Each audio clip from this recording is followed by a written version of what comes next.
लगता था कि भाई ये नेशंस लीग ये क्या चल रहा है, सब कुछ ये एक्स्ट्रा ऑर्डिनरी फ्रेंडली सी हुई, इसमें कुछ ज़्यादा जोर नहीं देती है टीम्स, इस पर कुछ ज़्यादा इम्पेक्ट नहीं पड़ता है प्लेयर्स का।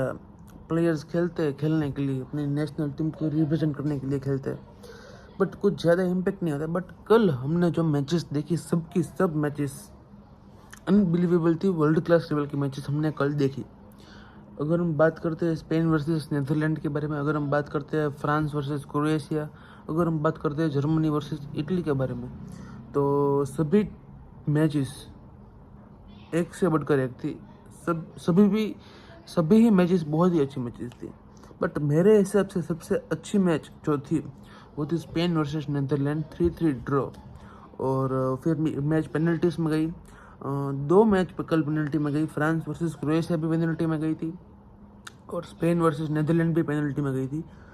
पोर्टुगल वर्सेस जो डेनमार्क वाली मैच थी वो एक्स्ट्रा टाइम में गई थी, बट एक्स्ट्रा टाइम में फिर गोल मार दिए थे पोर्टुगल ने और 5-2 के स्कोर लाइन से पोर्टुगल जीत गई थी कल की नेशंस लीग की ये मैच। और जिसके हिसाब से हमको हमारे 4 सेमीफाइनलिस्ट मिल चुके हैं नेशंस लीग के, and they are going to be Portugal versus Germany और फ्रांस वर्सेस स्पेन हमको देखने को मिलेंगे, और उसमें से जो जीतेगा वो फाइनल खेलेगा।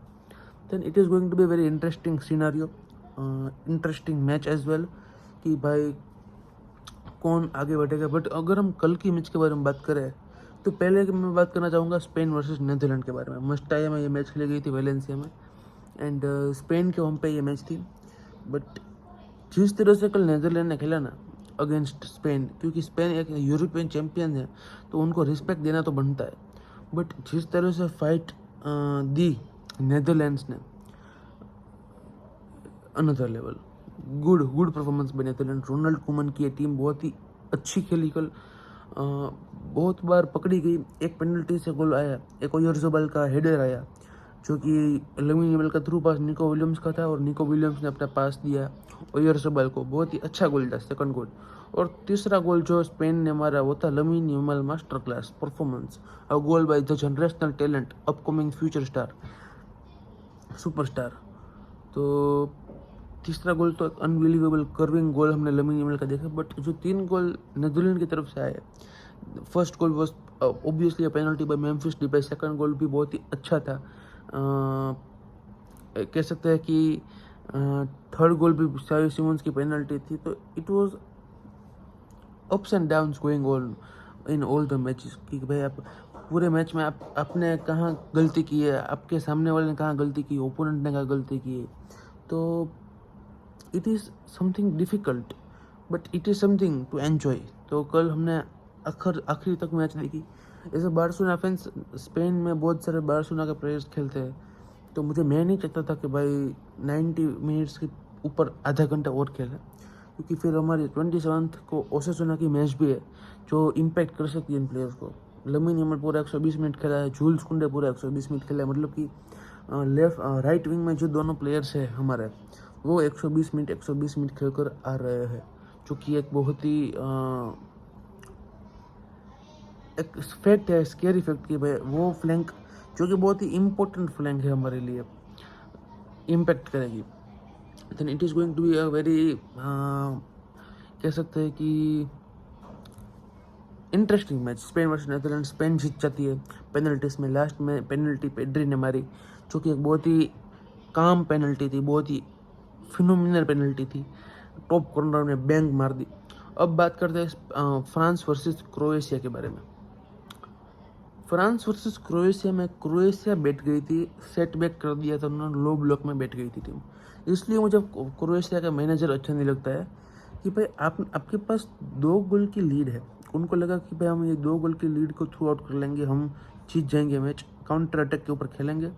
और बट आपके पास वो वैसे विंगर्स नहीं, आपके पास इवन पेरिसिच है जो कि बंदा 36, 35, 34 ईयर्स ओल्ड है।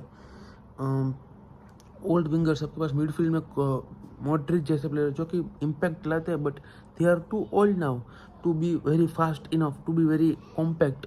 वो 80 मिनट्स तक, 90 मिनट्स तक पूरी तरह से वो आपको जिस लेवल पे वो देते थे पहले, उस लेवल पे कंट्रीब्यूट नहीं कर पाएंगे, क्योंकि भाई उम्र उम्र का काम करती है। यू एवरीबडी सेज कि भाई age is a number, but age is a number that grows. तो भाई क्रोएशिया के मैनेजर ने ये थोड़ा डिसीजन उनकी गलती थी, बट सेकंड हाफ में जो ओलियसन ने फ्री किक मारी है, इट वाज फिनोमिनल। 2-0 से फिर फ्रांस कल ये मैच को बराबरी पे ले गई, एग्रीगेट 2-2 पे हो गया। और जिसके हिसाब से पेनल्टीज में गई मामला, एक्स्ट्रा टाइम में कोई कुछ कर नहीं पाया। And the penalties were ups and downs again. 2 penalties starting में मिस कर दी थी क्रोएशिया के प्लेयर्स ने, फिर हमारे जूल्स कुंडे ने पेनल्टी मिस की, और फिर से थियो हर्नांडेस ने पेनल्टी मिस की, और उसके बाद उपामेकानो की पेनल्टी आती है, वहाँ पे उसने बरी कर दिया चांस और फ्रांस जीत गई। बट कल बार्सिलोना के 2 बंदों ने पेनल्टी मिस की।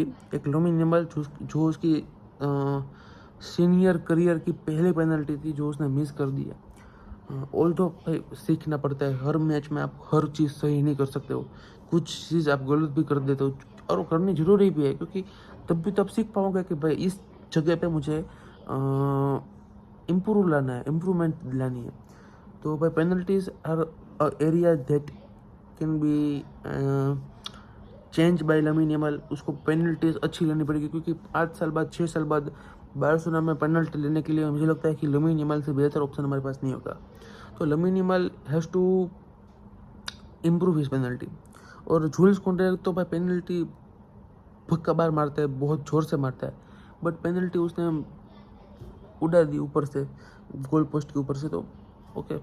और अब तीसरी मैच के बारे में बात करते हैं, जो कि हमने लास्ट पे इसलिए रखी क्योंकि इंटरेस्टिंग मैचेस कल हुई थी, और इसमें से एक अच्छी इंटरेस्टिंग मैच ये भी थी, Portugal versus Denmark. 6th minute पे पेनल्टी मिली पोर्टुगल को, और रोनाल्डो ने वो मिस कर दी। और जिसके हिसाब से जो उसका सपना था हॉलैंड के सामने सू करने का, क्योंकि उसने भी सामने किया था, तो भाई उसको भी एटीट्यूड आ गया कि भाई मेरा सेलिब्रेशन मैं ना करूँ सके। बट 38 मिनट पे कुछ एंडरसन का या फिर ऐसा कुछ नाम था उनके डिफेंडर का, उसका ओन गोल पड़ गया। उसके बाद रोनाल्डो ने गोल मारा, एरिक्सन ने गोल मारा, और एंड में 3-2 होकर एग्रीगेट में 3-3 हो गया, और एक्स्ट्रा टाइम में बात की, और एक्स्ट्रा टाइम में ट्रिनकाउ ने गोल मारा, और उसी तरह से 5-2 पोर्टुगल जीत जाती है डेनमार्क के सामने, जो कि बहुत ही once again an interesting match हमको देखने को मिली कल। तो Nations League delivered, international break आता है वो किसी को अच्छा नहीं लगता, क्योंकि सभी की क्लब्स एवरीवन एक्सपेक्ट कि भाई हम इंडियन फैंस है, टू बी ऑनेस्ट, और इंडियन फैंस इंडियन फुटबॉल तो देख नहीं पाएंगे। आज ऑब्वियसली इंडिया वर्सेस बांग्लादेश की मैच होने वाली है, तो उसके बारे में भी हम बात करेंगे कल। बट इंडिया के फैंस है, तो इंडिया को तो फुटबॉल हम बहुत ज़्यादा देख नहीं पाते। हम कहाँ पे अपना वो ख़त्म कर सकते हैं बात, हमारी जो सेटिस्फेक्शन है एज ए फुटबॉल फैन, हमारा क्लब है, हमारी हम जिस कंट्री को मानते हैं, ऑब्वियसली हम अर्जेंटीना। नेशंस की अगर बात आती है, अगर मैं वर्ल्ड कप में किसको सपोर्ट करूँगा ये बात आती है, तो I am going to obviously support Argentina. But second favourite मेरी यूरोप में से स्पेन होगी, क्योंकि उसमें बहुत सारे बार्सिलोना फैंस खेलते हैं।